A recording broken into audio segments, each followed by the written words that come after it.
Dr. Maxwell says that success without successor is a failure. और doctor Maxwell ने इसे कहा, या वो कहते हैं कि एक विजयी पूर्वक दौड़ने वाले अपने पीछे दौड़ने वाले को नहीं रखते या नहीं छोड़ते, वो एक हार की बात है।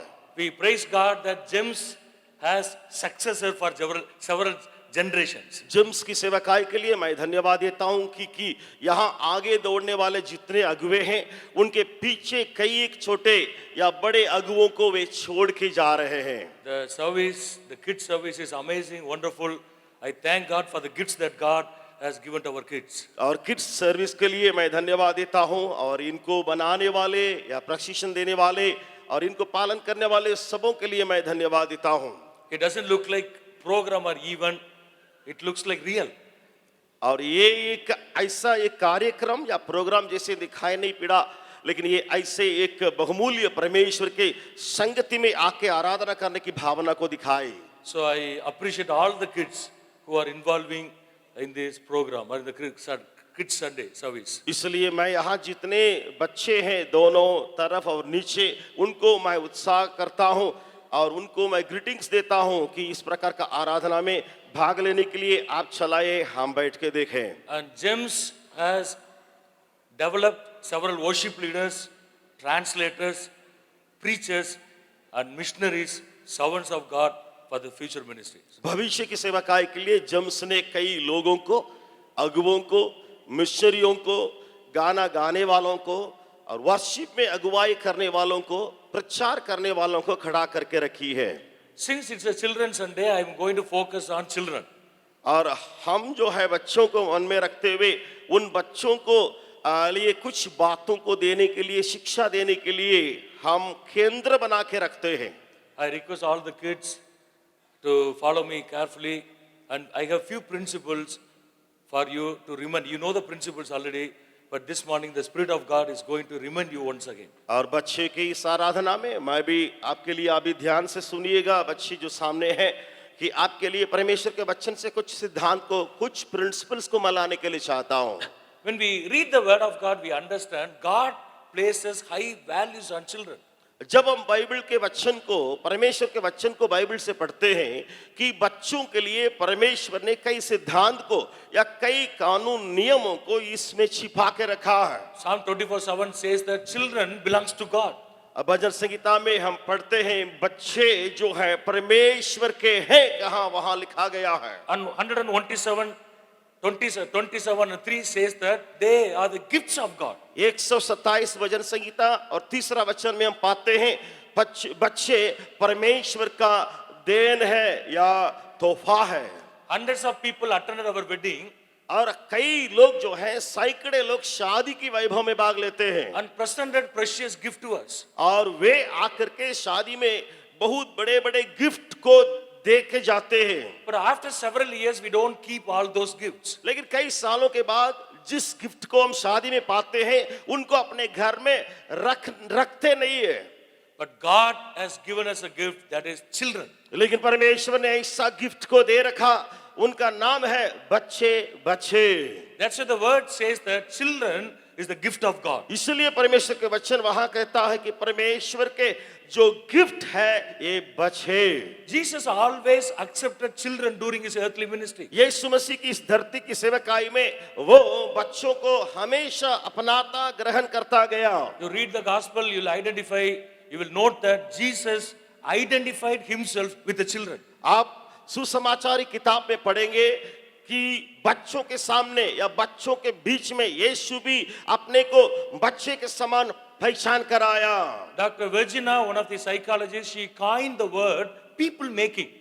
और वहां पे एक रिजिना डॉक्टर है, वो कहती है कि लोगों ने बनाया, लोग करके दिखाए करके उन्होंने कहा। It's not child rearing, but it's people making. और लोग जो है बनाने के कार्य है, परमेश्वर के लोग बनाने के कार्य इसमें होता है। Parenting is one of the greatest responsibility which is given by God to the parents. माँ बाप के लिए ऐसी जिम्मेवारी है कि ये बच्चों को बनाने के लिए और तैयार करने के लिए, और वो भी वे कुछ गिफ्ट के रूप में पाए हैं। On the Children Day, we parents need to learn biblical principles from the Bible on biblical parenting. हम माँ बाप और बच्चों को पालन करने के लिए बाइबल के वचन से कई सिद्धांत को, बातों को बच्चों को पालन करने के लिए हमें पाना है। And apply all those principles in our personal life so that we can make people for the future generation. और इसी के चलते इन सारे सिद्धांत को, बातों को, वचनों को अपने जीवन में उतारेंगे ताकि लोगों को, बच्चों को और लोगों को बनाने के कार्य में हम सफल रहे। Let's focus on few principles. हम आज कुछ सिद्धांतों को ऊपर गौर करेंगे। And 2 Timothy 1 verse 12. 2 Timothy verse 1 12. For this reason दूसरा तिमोथेयुस की किताब उसका I also दूसरा suffer, अध्याय पहला वचन। for this reason I also suffer these things. Nevertheless, I am not ashamed, for I know whom I have believed, and I am persuaded that he is able to keep what I have committed to him until that day. मैं इसी रीति से दौड़ता गया, दुख उठाता गया कि मैं जानता हूं कि जिसने मेरे अंदर इन बातों को रखा है वो उस घड़ी तक पूरा करके मेरे लिए दिखाएगा। Apostle Paul writes to young pastor Timothy and says that I know whom I believe. ये प्रेरित पौलुस जो है जवान तिमोथेयुस के लिए लिखता है कि मैं जानता हूं जिसके ऊपर मैं भरोसा रखता हूं। The first principle we are learning from this verse is know your God personally. मैं इस वचन से आपको पहला सिद्धांत को सिखाने के लिए चाहता हूं कि आपके परमेश्वर को भली भांति जानिए। Knowing God is one of the important responsibilities of every believer in our Christian journey. हमारे मसीह यात्रा में हर एक विश्वासी को ये मालूम होना है, जानना जरूरी है कि यीशु मसीह को या परमेश्वर को जानना सबसे बड़ी बात है। Especially kids in your young stage, you must know your God personally. विशेष करके जवान या बच्चे अपने जवानी उम्र में उस परमेश्वर को भली भांति जानना जरूरी है। The more we know God, the more strong will be in our spiritual life. जितना हम परमेश्वर को ज्यादा जानेंगे उतना ही हमारे आत्मिक जीवन में मजबूत हो जाएंगे। Psalm 34 says that taste and see that the Lord is good. भजन संगीता 34 में पढ़ते हैं कि चखर के देखो या परखर के देखो कि परमेश्वर कितना भला है। Knowing God will deepen our commitment. परमेश्वर को जानना हमारे अर्पणता को और गहरा बनाता है। Knowing God will increase our intimacy with God. हमारी परमेश्वर के रिश्ता को, परमेश्वर को जानने की बातें और मजबूत करती है। Knowing God will strengthen our purpose and focus in our हमारे Christian life. मकसद और निशाना की ओर आगे बढ़ने की बातों में परमेश्वर को जानना बहुत मदद करता है। Knowing God will improve our efficiency. हमारी दो काम करने की तरीका या ताकत को उस परमेश्वर की जानकारी बढ़ा सकती है। Above all, knowing God will make us fruitful for the kingdom of God. सबसे बढ़कर के परमेश्वर को जानना उसके राज्य के लिए फलदायक जीवन बिताने में मदद करती है। In the parable of four soils, Jesus talks about four kinds of the hearts. हम वहां पे जो बीज बोने वाले की दृष्टांत को पढ़ते हैं वहां चार लोगों की या चार झुंड के हृदय के बारे में वर्णन किया गया है। The first one is unaccepting heart. एक हृदय है कि नहीं ग्रहण करता। The unaccepting heart listens but doesn't understand anything. जो हृदय नहीं ग्रहण करता वो सुनता है लेकिन विश्वास नहीं करता। People will listen the word of God but they don't receive the word of God. लोग वचन को सुनेंगे लेकिन वचन को भीतर ग्रहण नहीं करेंगे। There is a lot of difference between listening the word and receiving the word. कई अंतर होता है या बहुत बड़ा अंतर होता है कि वचन को सुनना और वचन को ग्रहण करना, इन दोनों के बीच में। And the second kind is unrooted heart.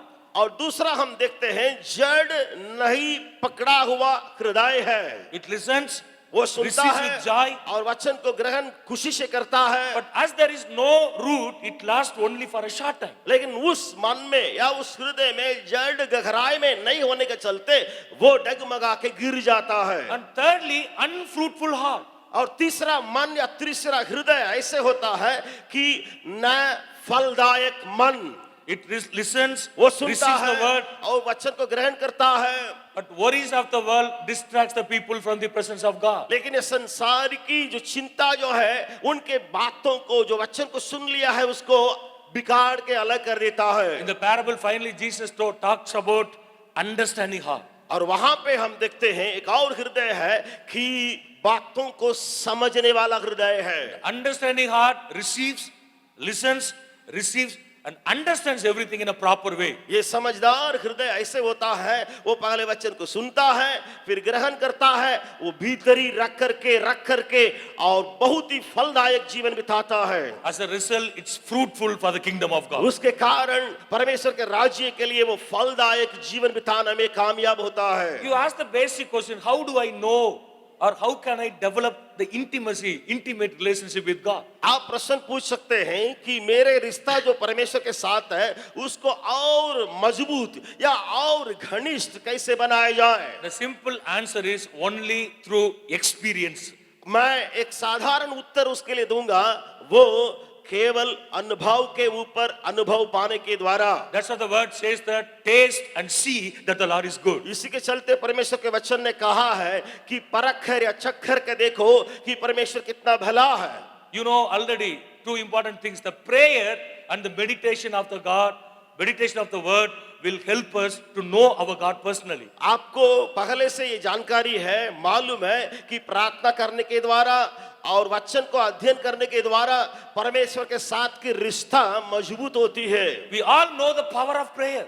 हम सबको जानते हैं प्रार्थना की सामर्थ्य को। Nothing will take place in our spiritual journey without prayer. हमारे आत्मिक जीवन में आगे हम बढ़ नहीं सकते हैं जब हमारे जीवन में प्रार्थना नहीं हो। You ask uncle and other leaders of the GEMS what is the success of the GEMS, immediately they will tell that prayer, prayer, prayer. बड़े एंगल से पूछिए या जम्स के कई लोगों से पूछिए, अगुवों से पूछिए, आपके जो आगे बढ़ते जा रहे हैं उसका कारण क्या है, वे कहेंगे प्रार्थना, प्रार्थना और प्रार्थना ही है। Hallelujah. Hallelujah. And once uncle said that he goes to the presence of God along with the leaders with a plain slate or plain paper.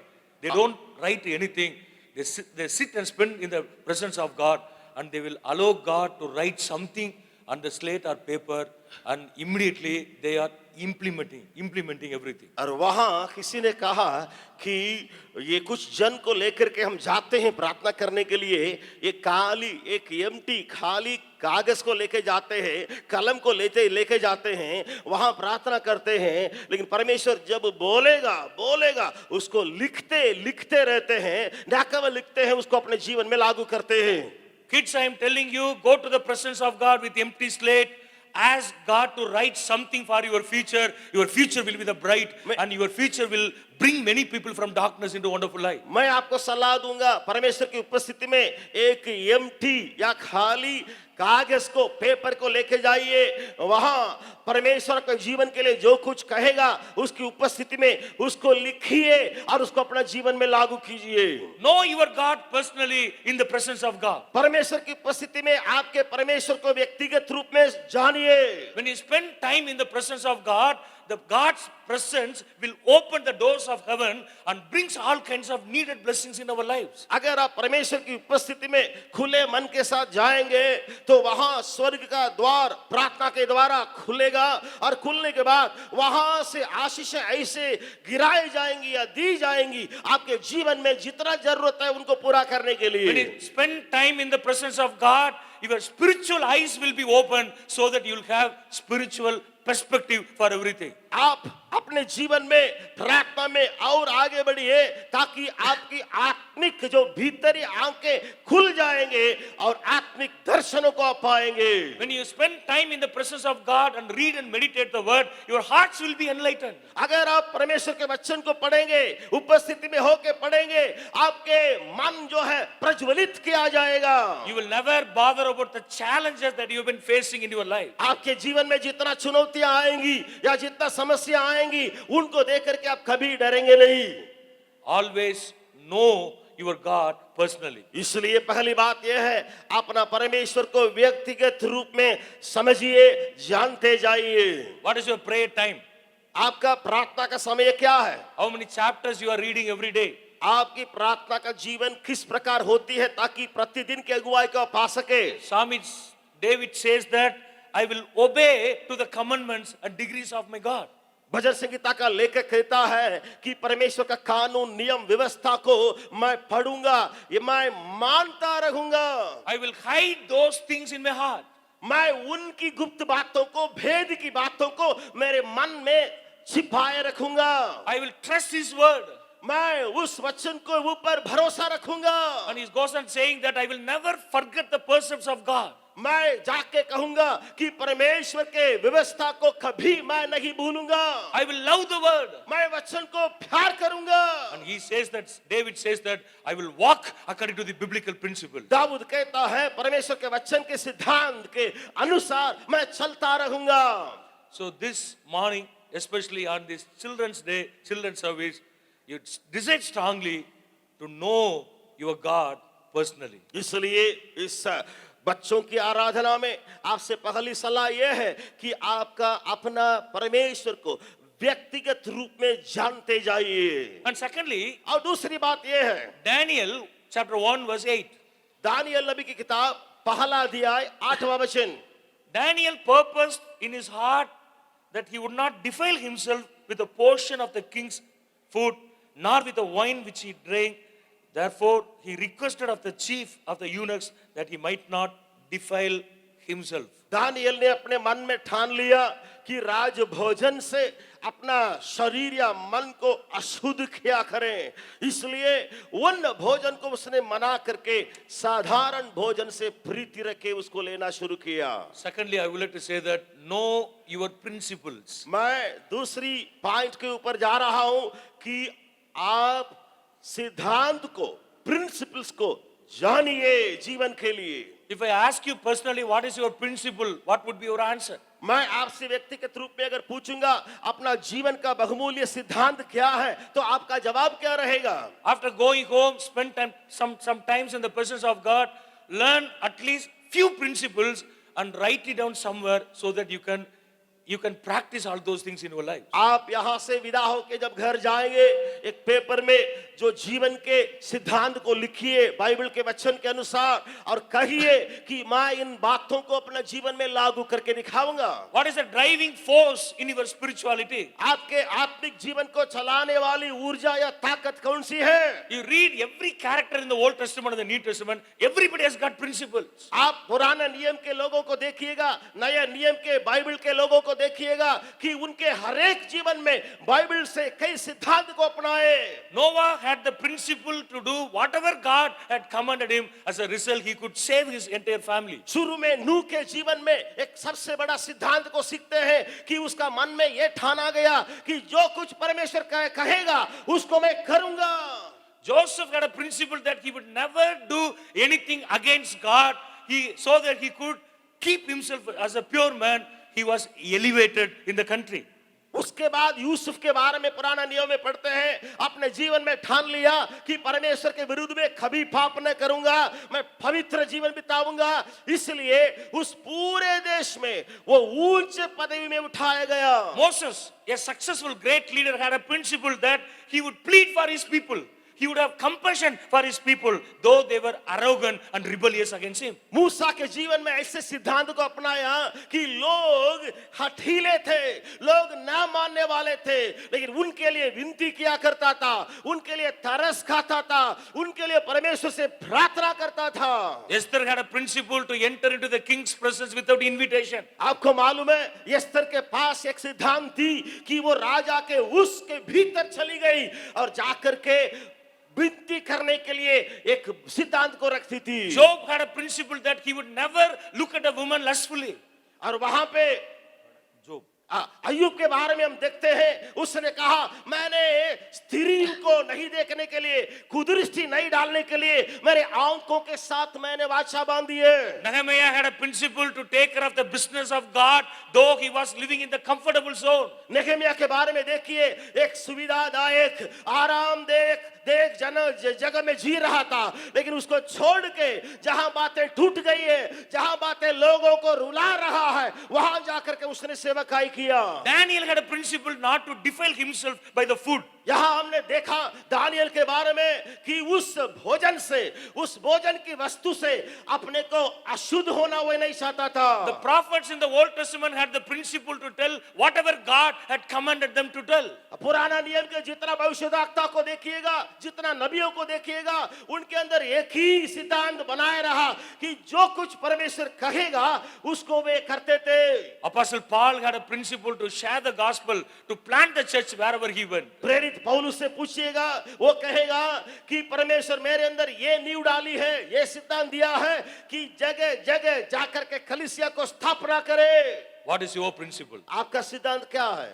At least after this service, after going home, you write one principle for your personal lives. At least one principle. इस आराधना के बाद अगर आप जाएंगे तो कम से कम एक सिद्धांत को लिखिए, वचन से लिखिए कि मैं जीवन भर इसका पालन किया जाऊंगा। When you learn and practice at least one principle from the word, that will develop your character, Christian character. अगर आप एक कम से कम सिद्धांत को बाइबल के मुताबिक अपने जीवन के लिए ले लेंगे तो आप जो है उसके अंदर परमेश्वर के गुणों को बढ़ाते बढ़ाते जाएंगे। Your principle will increase your faith. आपके अंदर का वही सिद्धांत आपके विश्वास को बढ़ाएगा। Your principle will be useful to the kingdom of God. आपके सिद्धांत परमेश्वर के राज्य के लिए बहुत ही कामयाब रहेगा।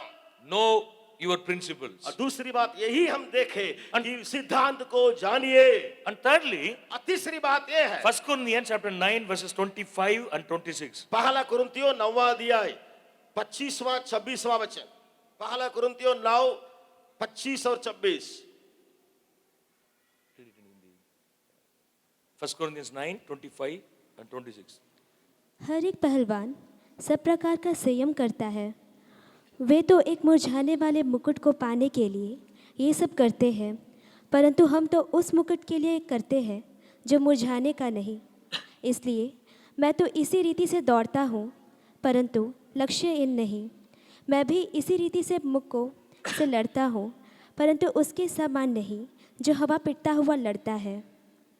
Thirdly, know your purpose. तीसरा, आप अपने मकसद को जानिए। How many of you do believe that God has a divine plan, the blueprint for your life? कितने लोगों के अंदर विश्वास है कि मेरे लिए परमेश्वर जीने के लिए मकसद रखा है? कितने लोग विश्वास करने वाले? How many of you from this side? यहाँ से कितने लोग विश्वास करने वाले कि परमेश्वर मेरे लिए एक मकसद प्लान रखा है? Do you believe that God has a special divine plan for your future? क्या स्वर्गीय और परमेश्वर के पास एक ऐसा मकसद है मेरे लिए करके विश्वास करते हैं? Who saw us first on this earth? Who saw us first on this earth? किसने पूछा इस धरती में सबसे पहले ये बात को? I asked these questions once in the church and people gave several responses. Daddy, mummy, tata, party, uncle. और मैं जब इसको मैं जगह में पूछ रहा था को उन्होंने कहा डैडी, अंकल, दादा, इस प्रकार लोग जवाब देने लगे। But one young boy told that doctor. लेकिन एक जवान ने ऐसे जवाब दिया, डॉक्टर करके जवाब दिया। So that is true. वो सच बात है। So before our mother or daddy or uncle or tata party saw us, the medical doctor saw us. और हमें देखने के पहले प्रश्न ये है कि आपको किसने पहले देखा, यही प्रश्न है। तो आपको किसने पहले देखा होगा? आपके अंकल, आंटी, माता पिता के पहले डॉक्टर ने देखा होगा। But understand, आप समझिए, before we were formed in our mother's womb, जब God's हम eyes saw us. परमेश्वर का वचन कहता है जब हम माँ के गर्भ में रचे जाने के पहले परमेश्वर ने दृष्टि लगाया। Hallelujah. Hallelujah. Before you were formed in our mother's womb, God prepared a blueprint for your life. जब हम माँ के गर्भ में रचे जाने के पहले परमेश्वर ने हमारे लिए योजना बनाई कि हम क्या हो जाएंगे। When you decide strongly to walk according to that blueprint, His perfect will be fulfilled in your life. आप उस मकसद के अनुसार जीवन निर्वाह करेंगे, वो मकसद एक दिन आपके जीवन में पूरा होगा। Apostle Paul says that I have only one purpose in my life. पौलुस कहता है, प्रेरित वो कहता है मेरे जीवन में एक ही मकसद है। And the purpose is to understand divine God-given purpose in my life. उसका मकसद यही है, पौलुस बोलता है कि उस महान योजना या मकसद जिसने परमेश्वर मेरे जीवन में रखा है उसको भली भांति मैं जानूं। And he says that I am not ignorant of my purpose. वो कहता है मैं मेरे मकसद से अनजान नहीं हूं। I know my goal, my मैं जान- destination. मैं जानता हूं कहां की ओर मैं दौड़ रहा हूं। I don't run aimlessly. मैं बिना मकसद या हवा में पीटने वाला मैं नहीं हूं। In the epistles written to the church, he says that my eyes are fixed on the goal or on the purpose. एफिसियों की पत्री में पौलुस लिखा है कि मैं निशाना में या जहां पहुंचना है वहां पर मैंने दृष्टि लगाए रखी है। My battle is real, not shadows. और मेरे युद्ध जो है वहां छाया में नहीं है। I am run with a clear eye on the finishing line. मैं ऐसे सफाई से देख करके आखिरी में रखा हुआ उन बातों को देखे दौड़ता हूं। What is your purpose?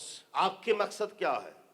When you have God-given purpose in your life, जब आपके जीवन में परमेश्वर से दिया हुआ मकसद होगा, you'll be a great asset to the kingdom of God. आप परमेश्वर के राज्य में महान दिखाई पड़ेंगे। You'll be a great source of blessing to many people. आप कई लोगों के जीवन में जान देने वाले, वचन देने वाले बहुत बड़ा श्रोता बनेंगे। You may be an ordinary people, but God will do an extraordinary things through your life. आप साधारण लोग होंगे लेकिन असाधारण कार्य को परमेश्वर आपके द्वारा कर दिखाएगा। God is always faithful to fulfill His promises in our lives. परमेश्वर हमेशा विश्वास योग्य है कि उसके दिया हुआ जितने वायदे हैं उनको आपके जीवन में पूरा करने में।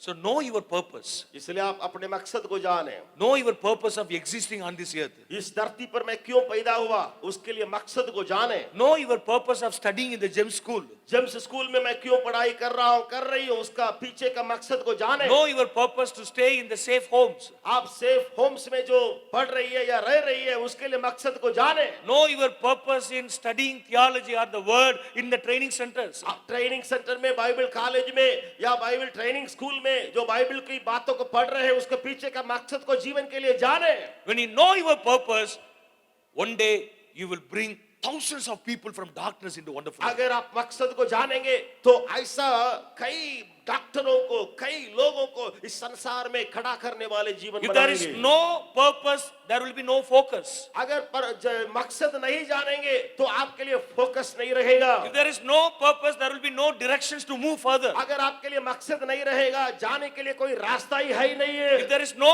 purpose, there will be no cooperation.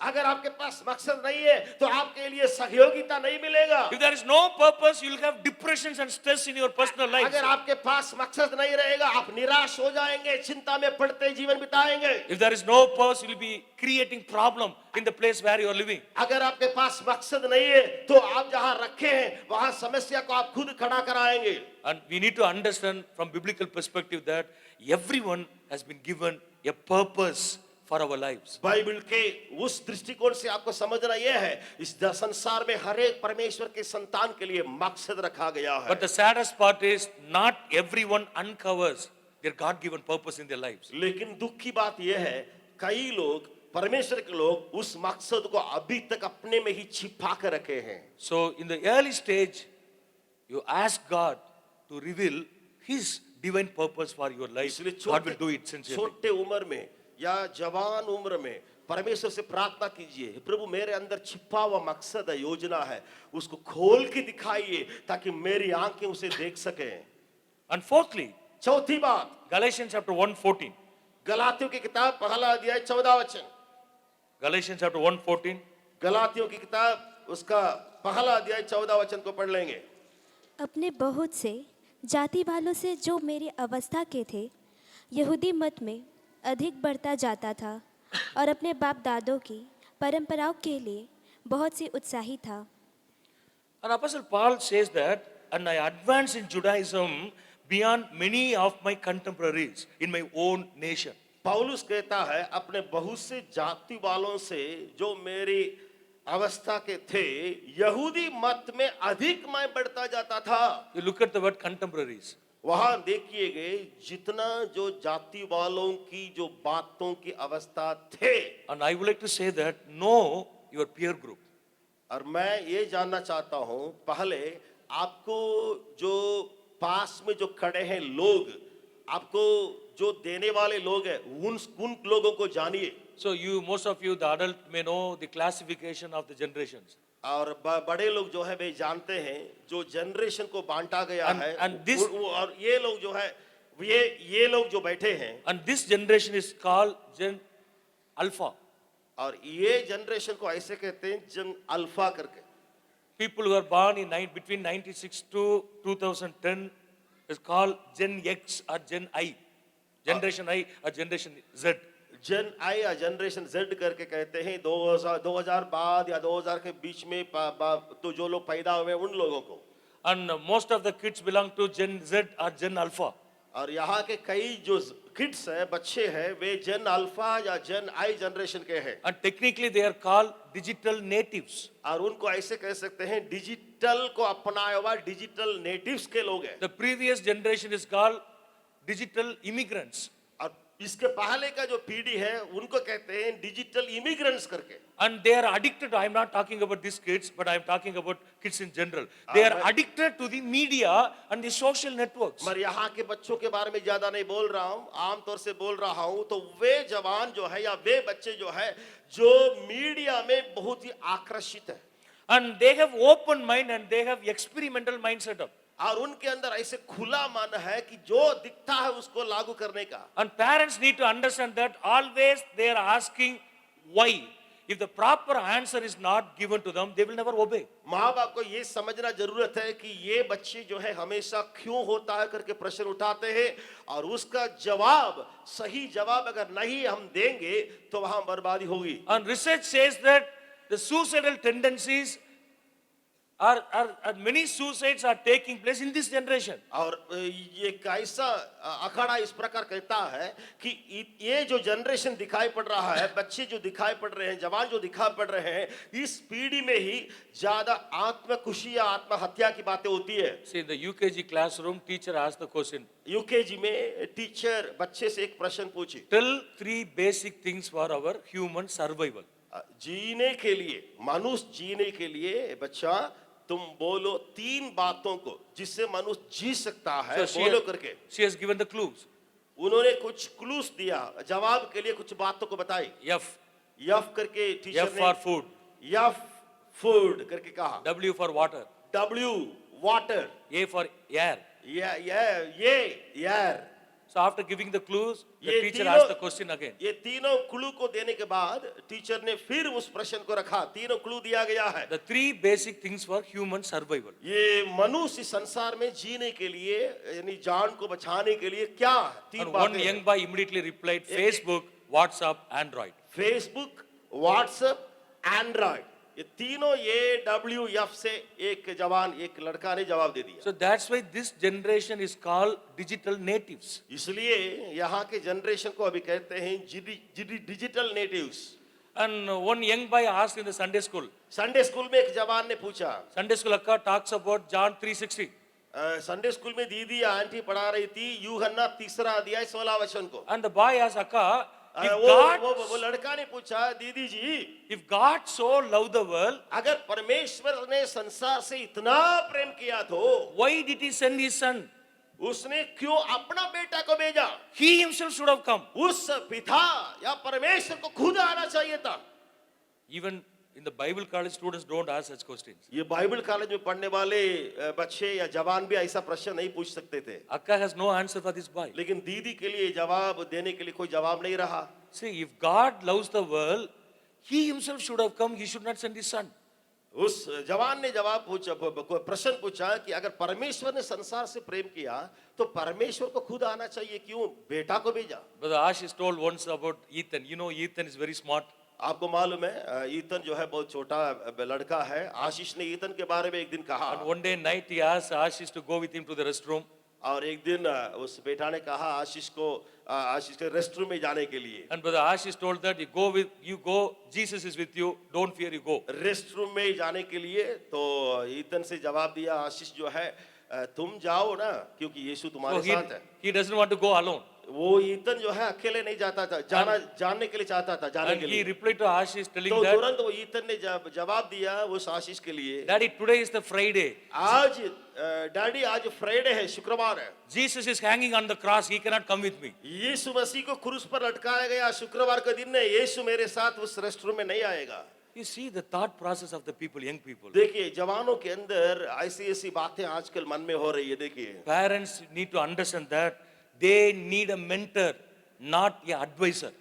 आजकल बच्चों के माँ बाप हैं, उनको समझना है कि एडवाइस या सलाह देने वाले माँ बाप ना बने, लेकिन उनको बनाने वाले, उनको मोड़ने वाले माँ बाप चाहिए। They need a role model, not a preacher. उनके लिए प्रचारक का जरूरत नहीं है, लेकिन उनके लिए नमूना बनने वाले के लिए दरकार है। They need a friend, not a boss at home. उनके लिए फ्रंट चाहिए, दोस्त चाहिए, घर में उनके लिए बास नहीं चाहिए। They need a supporter, not a criticizer. उनके लिए सपोर्टर चाहिए, उनके लिए क्रिटिसाइजर नहीं चाहिए। They need creative pattern, not traditional one. और उनके अंदर नए नए तरीका को सिखाने वाले चाहिए, जो पहले से जमाने से जो पालन करते आ रहे हैं, वो पुराना तरीका जवानों के लिए नहीं चाहिए। We parents need to understand the next generation. हमारे जो हम माँ बाप हैं, आने वाले जनरेशन है, उनको बलिबांदी समझना है। And you also have to understand your peer group. और आप भी जो है बच्चे जवान आपके साथ जो रहते हैं, माँ बाप या बड़े लोग, जो भी लोग, उनको भी समझिए, So that we can escape from most of the dangers of this earth. ताकि हम इस संसार में जितना खतरा की बातें हैं, उस खतरा की बातों से हम बचकर रहें। And finally,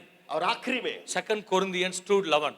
दूसरा कुरिन्थियों दूसरा अध्याय 11वां वचन, Apostle Paul says that Satan should not take advantage of us, for we are not ignorant of his schemes or devices. और वहां पे इस प्रकार लिखा है, दूसरा कुरिन्थियों दूसरा अध्याय 11 वचन, कि शैतान का हम पर दाव न चले, क्योंकि हम उसकी युक्तियों से अनजान नहीं है। You know the prince, the final point is know the prince of this darkness. और हमें आखिरी पॉइंट ये है कि इस संसार का प्रभुता करने वाले जो शैतान को जानिए। And another word, know your enemy. और दूसरा ढंग से कहा जाए, आपके दुश्मन, आपके विरोधी को जानिए। People are not our enemy. लोग हमारे दुश्मन नहीं है, Government is not our enemy. और ये सरकार हमारे दुश्मन नहीं है। Other religious faith people are not our enemies. दूसरे मत या धर्म के लोग हमारे दुश्मन नहीं है। We have only one enemy who is devil. हमारे विरोधी या दुश्मन एक ही है, वो है शैतान। Apostle Paul says that know his schemes and the traps. इस वचन में प्रेरित पौलुस कहता है, उस शैतान की युक्तियों को समझ लो। He will always try to take us away from the presence of God. हमेशा शैतान क्या करेगा कि हमें परमेश्वर की उपस्थिति से हटाने के लिए कार्य करेगा। He will always try to distract us so that we will miss our right track. वो हमेशा ऐसा कोशिश में लगेगा ताकि हमारे सही रास्ता है उससे हम हट के जाएं। He will always vex us or bring depressions in our lives. वो हमेशा हमारे जीवन में चिंता और निराश की बातों को आकर के जमा देगा। He will always induce us to see some unwanted things. हमेशा हमें उत्साह करेगा, धक्का देगा कि गलत काम में फंसने के लिए। When you yield yourself to the schemes of the devil, you will ignore the advices of your parents. उसके शैतान की सलाह या युक्ति के लिए अपने आप को सौंप देंगे, बस आपके लिए बहुत बड़ा नुकसान परमेश्वर के राज्य में। You will imagine so many things and living in the different world. आप जो है कल्पना में गलत गलत बातों को सोच करके एक दूसरी दुनिया में चले जाएंगे। And devil will force you to compromise in so many areas. शैतान ऐसे आपको धक्का देगा कि आप कई गलत बातों में समझौता में आएंगे। And finally, the influence will become the possession of devil. आखिर में क्या होगा, उसके ताकत इतना आपके ऊपर प्रभाव होने के चलते आप शैतान के वश में पीड़ित हो जाएंगे। That's what happened in the life of Samson. Samson के जीवन में ऐसे ही हुआ। You read chapter 14 of Judges. न्यायों की किताब 14 अध्याय को पढ़ के देखिए। He saw a woman उसने एक स्त्री को देखा and ignored the advices of his parent. उनके माँ बाप ने सलाह दिया, उसको सिमसोन ने इनकार किया, Started to live in the different world. और एक दूसरा संसार में जीना शुरू किया। And verse 10 says that he compromised with the patterns of the world. 10वां वचन कहता है, इस संसार की तौर तरीका के साथ उसने समझौता की। Finally, he was addicted. आखिरी में वो गुलाम बन गया। As a result, he lost his mission. आखिरी में क्या हुआ, उसकी सेवकाई काम परमेश्वर का मकसद को छोड़ दिया, He lost his anointing. उसका अभिषेक को खोया, He lost the power of God. परमेश्वर के सामर्थ को खोया, He lost his vision. उसका दर्शन को या दृष्टि को खोया, He lost everything in his life अपना जीवन में सब भली बातों को उसने खोया, because he didn't realize the schemes of the devil. क्योंकि शैतान की युक्तियों से वो अनजान रह गया। Know the prince of the darkness. इस धरती का जो राज्य करता शैतान को जाने। Let's all close our eyes क्या हम अपनी आंखों को बंद करें, and ask God to help us परमेश्वर से मदद मांगने के लिए प्रार्थना करें। and to know so many things in our lives. हमारे जीवन में कई बातों को जानने के लिए परमेश्वर से कहे। And this morning I request all of you, especially kids, to take few important decisions in your personal lives for your future. आज के सुबह के घड़ी में लोगों से विनती करूंगा, खास करके बच्चों से विनती करूंगा कि अच्छे निर्णय को आज सुबह आप ले लें। You know your God. पहले परमेश्वर को जानिए, Know your priorities. आपके प्राथमिकता की Principles. बातों को जानिए, सिद्धांत को जानिए, Know your purpose. आपके मकसद को जानिए, Know your peer group.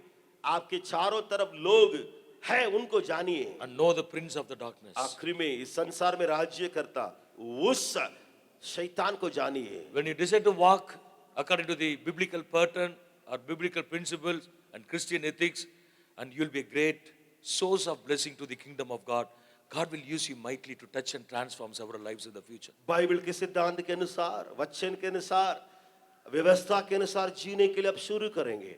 परमेश्वर आने वाले दिनों में बड़े महान आपको बना करके इस संसार में इस्तेमाल करेगा। Just 1 or 2 minutes, open your mouth and ask God to help you. आप 1-2 मिनट समय बिताएं, परमेश्वर से मदद मांगे, प्रार्थना करें, मुंह खोल के ऊंचे सबसे प्रार्थना And we करें। believe that God will bring a change in your lives. मैं विश्वास करता हूं परमेश्वर आपके जीवन में बड़े बदलाव लाएगा। You will be transformed so that you can transform others. आप परिवर्तित हो जाएंगे ताकि लोगों को परिवर्तित कर सके।